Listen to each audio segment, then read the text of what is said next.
hypotenuse, so I know that's so. Now I have to think to myself, okay, what is the S in so? The S in so is sine. And remember, we really stress this. You can never write sine or cosine or tangent without an angle. But this time the angle's unknown, so it's just theta. So sine theta equals the opposite, which is 24 over the hypotenuse. Now, we had said this before. When you're solving for an angle, I have to get rid of the sign but leave the angle. That's when we do the -1. So in our calculators, we're going to do the sine inverse of sine. So that's the sine raised to the negative first power of 24 over 30. And that's going to equal our theta. And so now we go into Desmos. And remember, Desmos is just desmos.com. Go to Math Tools Scientific. And now, who remembers how to get -1? Because this is just sine, cosine, tangent. How do I get the inverse? Good. We go to the function. So now I'm going to use the inverse of sine, and it's 24 over 30. And that's right here. So if we're rounding to the nearest tenth, this is 53.13. So it's 53.1 degrees. How do I know it's degrees? Because it's an angle. We only put degrees for angles, nothing else. All right, so number 2, again, I'm going to use the angle. This is now a given angle. And remember, how do I identify the hypotenuse? The hypotenuse is always across from what? The 90-degree angle. So the x is my hypotenuse. Now, is 12.5 adjacent, close to 34, or opposite, far away from 34? It's adjacent. It's close by. It's not far away from it. It's close to it. So now we're going back to our SOHCAHTOA. And I have the adjacent and the hypotenuse, which is ka. Then I ask myself, okay, the C in the ka, is that sine, is it cosine, or is it tangent? Cosine. And now remember, you can never write cosine by itself. We need the angle with it. So it's the cosine of 34 degrees is equal to A, which is 12.5 over X. This is where the algebra skills come in. So now I cannot leave X in the denominator. Who remembers, how did we get X out of the denominator? Noah? Perfect. We're going to multiply both sides by X. So when I multiply both sides by X, those X's cancel. So now I'm going to have X times the cosine of 34 degrees is equal to 12.5. Now, more algebra. I need to get X all by itself. Isn't it being multiplied with the cosine 34? Since it's being multiplied with the cosine 34, all I have to do is divide it to cancel it out.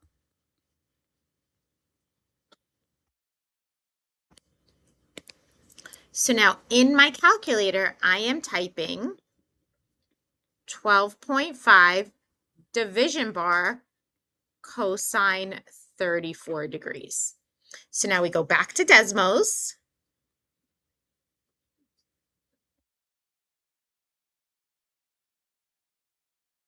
And I'm going to do 12.5 division cos, go back to my main to get cos. What was it, 34? Yeah. And then it's 15.07. So if I'm rounding to the nearest tenth, 15.07 becomes 15.1.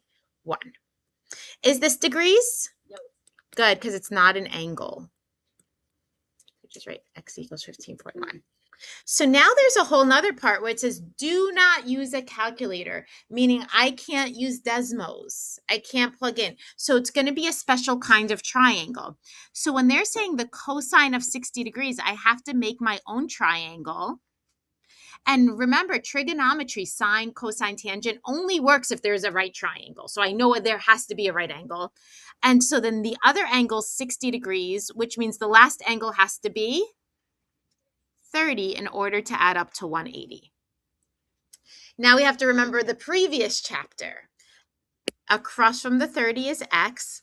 across from the 60 is x times the square root of 3, across from the 90 is 2 times x.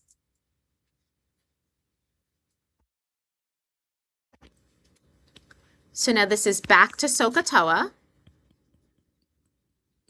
And they're saying cosine 60. So they're saying don't use the 30, use the 60. And they want cosine, which is ka. So they're saying use the 60, find the hypotenuse. Well, which one's the hypotenuse? X, x root 3, or the 2x? 2x. And find the adjacent. Which one's adjacent to 60? X times root 3 or x? X. And they're saying make a ratio of that. So now this is going to be cosine of 60 degrees is equal to the adjacent, which is x, over the hypotenuse, which is 2x. And can I just cancel those x's out?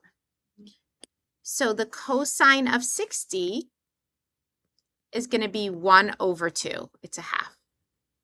And this is how we find it without using Desmos. Yes. Yeah. So now we're going to do the same thing, but now it's going to be a 45, 45, 90 triangle. So we have 190-degree angle, 145, 145. So now we have to remember, opposite the 45s are x and x. Opposite the 90 is x times the square root of 2.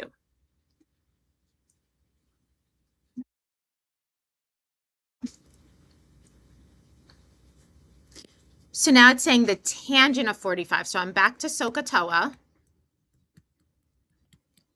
And tangent is TOA. So I'm going to choose 45. Does it matter which 45 I pick? It doesn't matter. So I'm going to use the bottom 45. And TOA is the opposite and the adjacent. Well, opposite is this x. Adjacent. My pen stopped working. Let's try this. The adjacent is this x. So the tangent of 45 is the opposite x over the adjacent x. What's anything divided by itself? Anything divided by itself? 5 divided by 5, 4 divided by 4, x divided by x. Yep, 1. So the tangent of 45 degrees is 1. All right. So this was everything we pretty much did before spring break. Now we're going to get into all this stuff with word problems. And before we can do any word problems, there's some definitions that we need to go over. There's the angle of elevation and angle of depression. Now, if you're elevating, are you up or are you down? Elevating. You're up. If you're elevating, you're going up, right? So an angle of elevation is an angle that is looking up. And so when you're creating an angle of elevation, it's usually coming from a single point, or it's always coming from a single point, and you're going to make an angle from that single point. And to make the angle from that single point, you need one side of the angle looking up, and the other side has to be a horizontal side. And that creates an angle of elevation. So one angle looking up to wherever you're looking, and the other part of the angle looking perfectly horizontal straight. Now, an angle of depression, if you're feeling depressed, are you feeling down or are you feeling up? You're feeling down, right? If you're feeling depressed, you're feeling down. So an angle of depression is an angle that is looking down. Now, here's the part everybody messes up. For an angle of depression, similar to an angle of elevation, it has to come from a single point.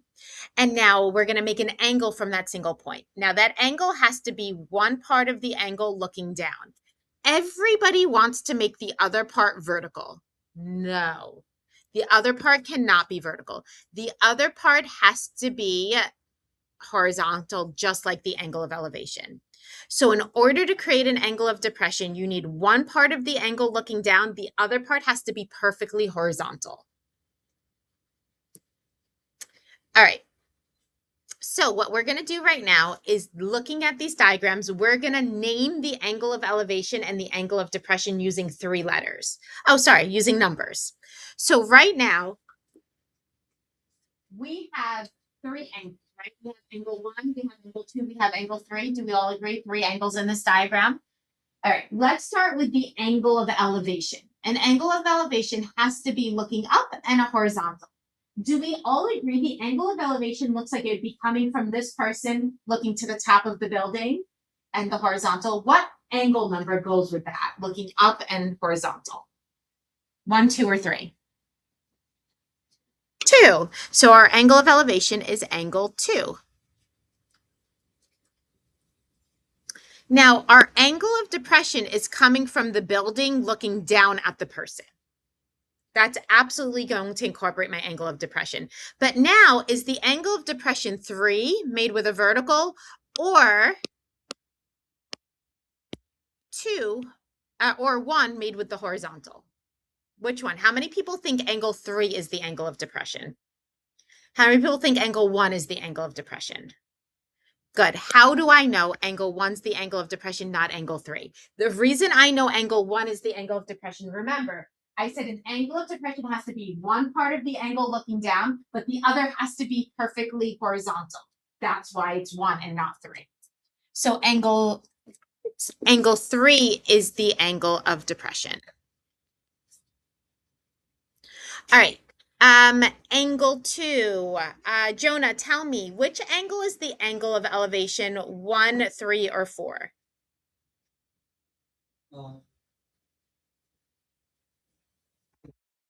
Angle 4 is our angle of elevation. Perfect. Luciana, which angle is our angle of depression? Why is it not 1? By definition, an angle of depression has to be one part of the angle going down, but what does the other one have to be? Horizontal. So the 1 doesn't make it horizontal. The 1 uses a vertical. So it can't be 1. What's it going to be? 3. Perfect. Yeah. Oh, why did I write 3 for the angle of depression? I'm so sorry, guys. We said 1 and I wrote 3. Angle 1. Luciana, is that why you got confused? Sorry. All right. Number 3. Bella, what's our angle of elevation here?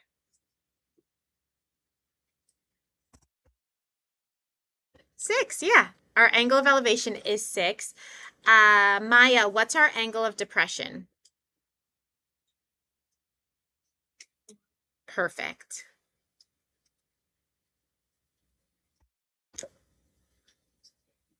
Jack C, what's our angle of elevation here? Perfect. Sebastian, what's our angle of depression? Perfect. All right, we ready for the word problems now? Yeah. Number 4. Mm-hmm. Why would an 8 be the angle of elevation? So look what's happening. So the angle isn't coming from the boat, right? The angle is coming from here. And I know it because there's 2 lines coming from the statue where there's only 1 line coming from the boat. So it's the statue looking at the boat and the statue looking horizontal like that. All right. So for these word problems, we're going to have to create our own diagram. And my advice to you is keep the diagram simple. Don't get all artistic here because sometimes too much in the diagram clutters the diagram and it confuses you. So it says a ladder is leaning against the side of a house, forming a 65-degree angle with the ground. I am not drawing anything right now. I am just reading and processing. So a ladder leaning against the side of the house forms a 65-degree angle with the ground. The foot of the ladder is 8 feet from the house. Find the length of the ladder. We're not going to do the nearest to the nearest tenth. Let's do that. Change it to the nearest tenth.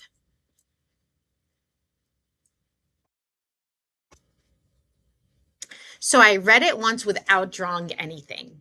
Now I'm going to read it again and start to fill in parts of the diagram.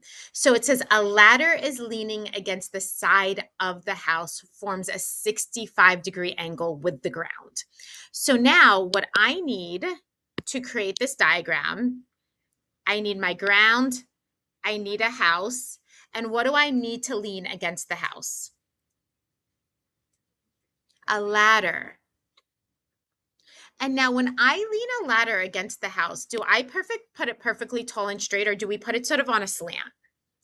We put it on a slant. So I have to draw this ladder on the slant.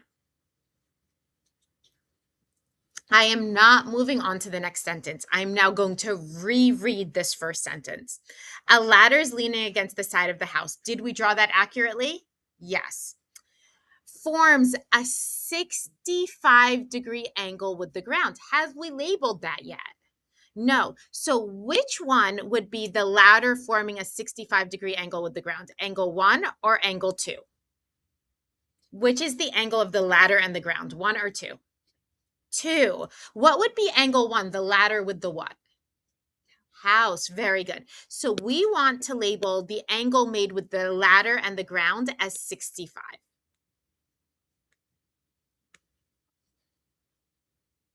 Okay. So I'm going to read that first sentence one more time. Now it's the third time I'm reading this. The ladder leaning against the side of the house, checks. Forms a 65-degree angle with the ground, check. Got all of that. Next sentence. The foot of the ladder is 8 feet from the house. Guys, as a human, are our feet on the bottom of us or the top of us? The bottom. Our feet are on the bottom. The foot of the ladder is not the top of the ladder. The foot of the ladder, just like our feet are on the bottom, is the bottom of the ladder. So it's saying the foot of the ladder, bottom of the ladder, is 8 feet from the house. So this horizontal distance here is 8 feet. 8. Find the length of the ladder. Well, isn't the ladder our purple segment? So I'm going to call that X. What kind of angle is a house making with the ground?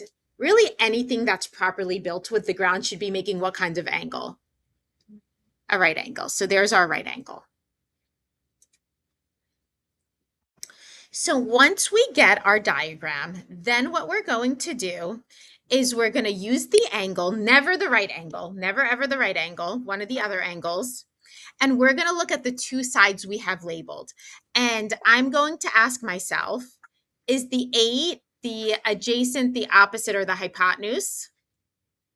And I'm going to say 8 is adjacent. And what is X? The what? Yeah, so is in reference to 65, is X the adjacent side, the opposite side, or the hypotenuse? Hypotenuse, because it's across from the right angle, so that's always the hypotenuse. So now I'm using adjacent and hypotenuse, so I'm going to go back to SOHCAHTOA. And you tell me, A and H, is that so, is it ka, or is it toa? Ka. And now I have to remember even more. The C in the ka is what? Cosine.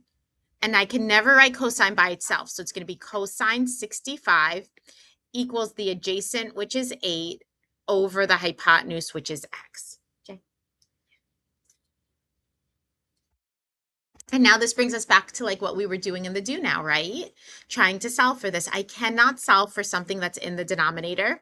So I'm going to multiply both sides by X to get it out of the denominator.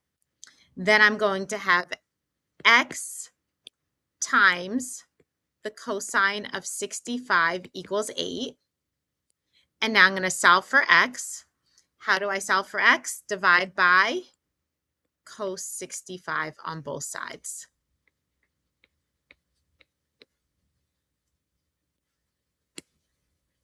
So in our calculators, we are going to type 8 division sign cos 65. So go to Desmos.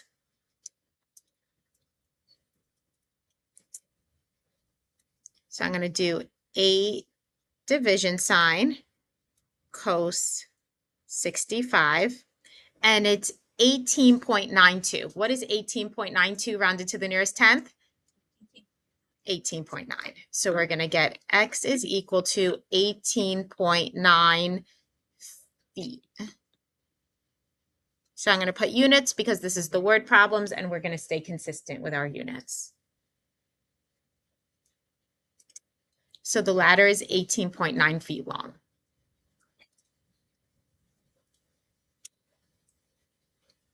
All right, next one.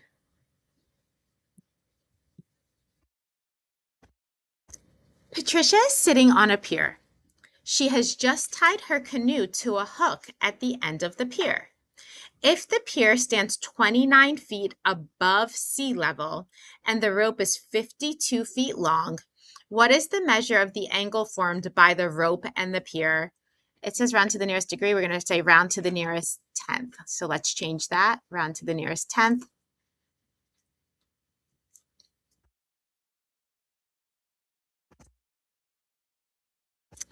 Okay. Patricia is sitting on a pier. Nothing to do for that so far. She has just tied her canoe to a hook at the end of the pier. Still, I don't feel confident enough to draw anything.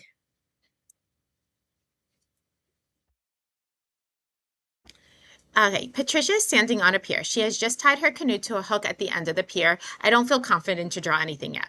If the pier stands 29 feet above sea level and the rope is 52 feet long, what is the measure formed by the rope and the pier? All right, now I feel confident. So it looks like our bottom is the water, and then there's a pier. Now, generally, I would make anything they talk about just a little point on the water or on the ground, but I'm not going to make it a point this time. The reason I'm not going to make it a point is because it's giving it height. It is saying the pier stands 29 feet above sea level. So they're saying, I don't want you to make the pier just a point. I want the pier to be tall, and I want it to be 29 feet tall. Does that make sense to everybody?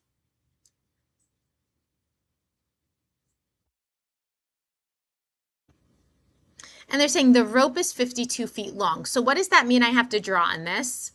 I have to draw a rope. So now I go back. She has just tied her canoe to the hook at the end of the pier. So now I'm going to go to the end of the pier and I'm going to draw a string to the canoe. Put C for canoe. The rope is 52 feet long. So do we all agree this green segment is the 52? What kind of angle is the pier making with the water? 90 degrees. So now there's more. So I'm reading it again. If the pier stands 29 feet above sea level, we got that. And the rope is 52 feet long, we got that. What is the measure of the angle formed by the rope and the pier? So you tell me, is this angle 1 or angle 2 that we're trying to find? The rope and the pier. 2. So we're trying to find angle 2. And what do I call an angle that I don't know what it is? Theta. So I'm going to go to where the rope meets the pier and I'm going to put a theta. What would this angle 1 be if we had to put it in words? It'd be the rope and what? The angle formed by the rope and the... Anybody? What would angle 1 be called? The angle formed by the rope and the what? The water. Good. But we don't want that. We want the angle formed by the rope and the pier. So now I'm going to use the theta. We're going to see that 29 is adjacent to theta and 52 is the hypotenuse. So now we're SOHCAHTOA.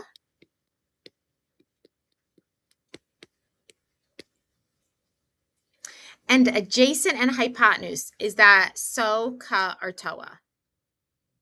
Ka. And then we have to ask ourselves, the C and ka is cosine. So we're the cosine of theta equals the adjacent, which is 29, over the hypotenuse, which is 52. Now, who thinks they remember what do we have to press, the special thing we have to do when we're just solving for an angle, not a side? Say it one more time, Sebastian. Yep, which gives us what? The -1s, right? So we're going to say theta equals cos, or the inverse of cos, that cos raised to the negative first power, inverse of cosine of 29 over 52. And Sebastian said it, to get that the inverse of cosine, when we go to Desmos, we have to press the function button. So go to Desmos, press function. We're going to do the, oops, clear all, inverse of cosine. What was my numbers again? Thank you. And I'm going to do 29 division bar 52. And if we're rounding to the nearest tenth, it's 56.1. So theta equals 56.1. Caitlin, do I put degrees here or no degrees?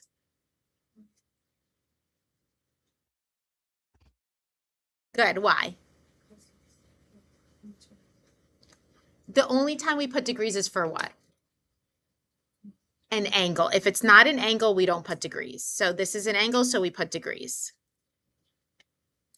Okay, guys, this question, it loves to come up on standardized tests like the SATs and the ACTs. And it's not really a hard question, but it doesn't really make much sense because everybody wants to draw it a certain way until I explain it. So if we remember this, we'll always get it right.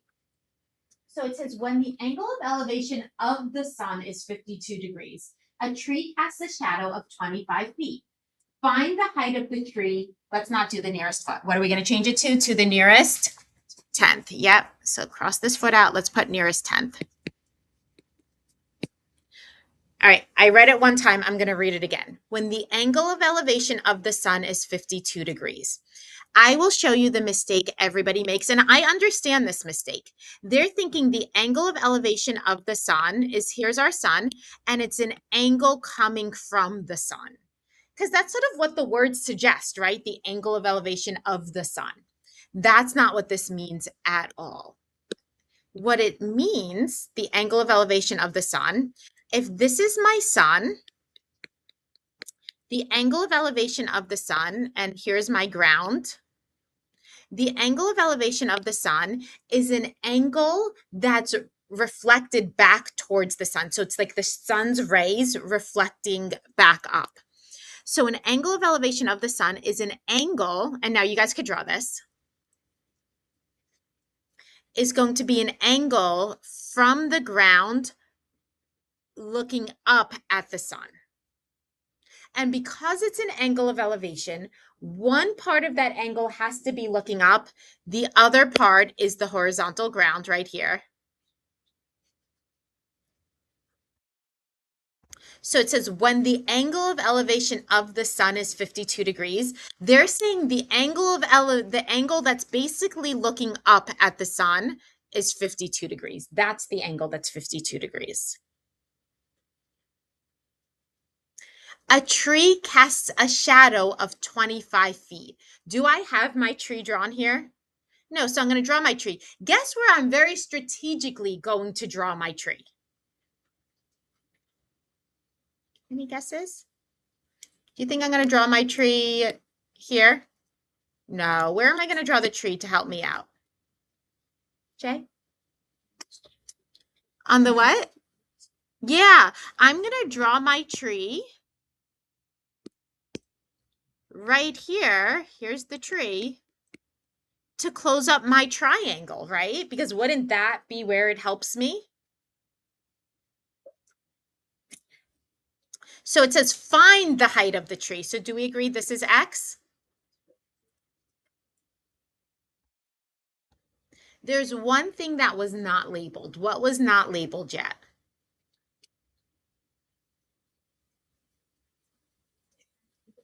Good. A tree casts a shadow 25 feet long. Guys, think about this. If I'm standing and I have my shadow, is my shadow coming right now from my forehead like a hypotenuse, or is it on the ground? On the ground. I don't know why. Every student wants to draw the 25 as the shadow, as the hypotenuse. A shadow is not a hypotenuse coming from my head. It's on the ground. So when we go to label the 25 feet, it's going to be on the ground. So now we're going to use the 52. We're going to say that the X is opposite. The 25 is adjacent. So this brings us back to the SOHCAHTOA. And I think it's TOA, right? That uses opposite and adjacent. What word goes with TOA, T? Good. Tan. So we have to put tan with the angle. So tangent of 52 is equal to the opposite, which is x, over 25. This was one of the easiest ones to solve algebraically. I need to get x by itself. If I'm going to get x by itself, what should I do? I have to get rid of the 25. Yeah, we're going to multiply 25 on both sides. And right when x is by itself, we know we're done. So x is going to equal 25 times the tangent of 52. So now we go into Desmos, and this is exactly what we type in, what's written here.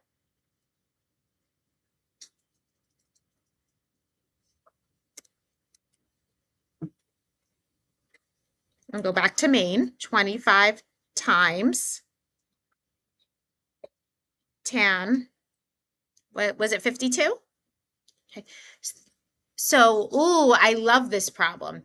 31.99. If I'm rounding to the nearest 10th, wouldn't that 9 have to turn into a 10? But then the 1 would carry over. So let's write this out. So we're going to get x is equal to 39.99.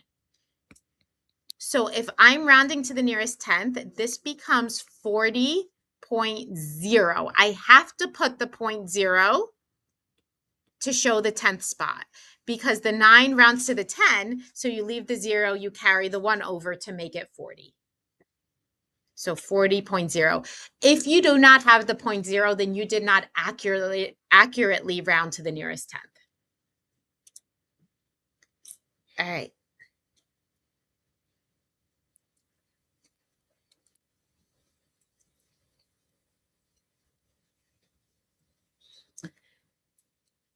A surveyor is 100 meters from a monument. The angle of elevation to the top of the monument is 41 degrees. The surveyor's instrument is 1.5 meters above the ground. Find the height of the monument to the nearest 10th. This one's a little bit complicated. So it says a surveyor is 100 meters from a monument. Actually, guys, should we just stop here? You want to do these next 3 problems tomorrow? All right, let's do that. We're going to stop here. Next 3 problems tomorrow.